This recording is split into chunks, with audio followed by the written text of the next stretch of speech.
This is the weekend edition of iFIBER 1 News, where we present some of your top stories from this week and your weekend weather forecast.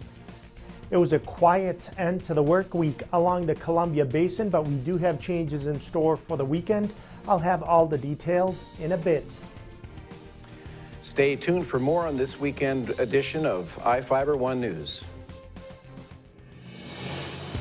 From the iFIBER 1 HD studio here in the heart of the Columbia Basin, this is iFIBER 1 News, your #1 source for local news, sports headlines, and our very own Weather Center forecast covering the entire Columbia Basin. This is iFIBER 1 News, and it starts now.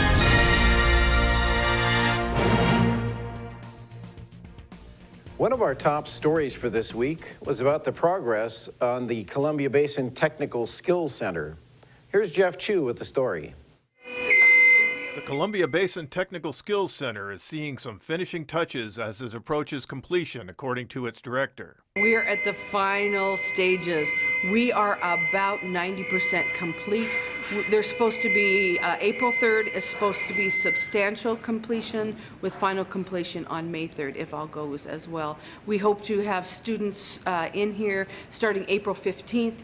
The center, south of Moses Lake High School, will officially open to 200 students in mid-June.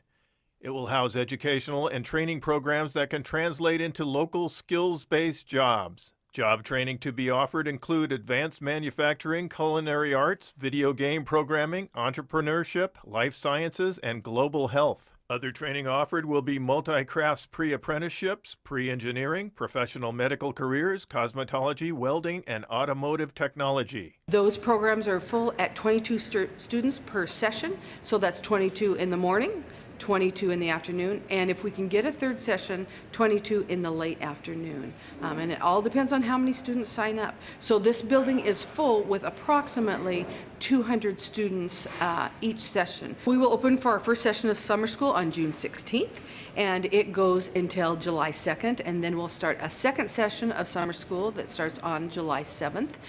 We will have a grand opening on July 1st. Armstrong, who has long been a vocational educator for Moses Lake High School, offers tours of the facility at 9 a.m. every Thursday. Exterior glass was installed for the winter, with wiring and classroom equipment now being installed in every corner of the center.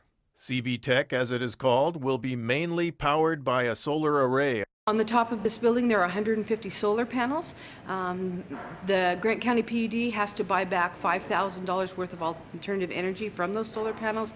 They buy it from us at 25 cents a kilowatt hour, and we buy it back from them at 2 cents a kilowatt hour to be used in the building. So the theory is that we shouldn't have an electricity bill. A large-scale CB Tech dedication ceremony is set for July 1st.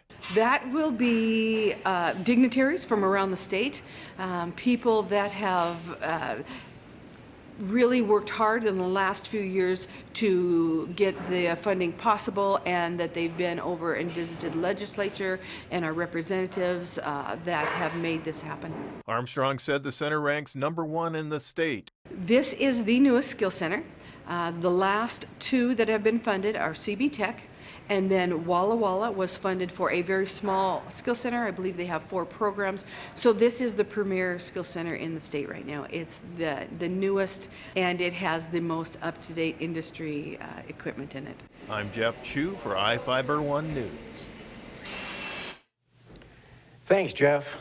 Now we take a look at some people being sought by law enforcement.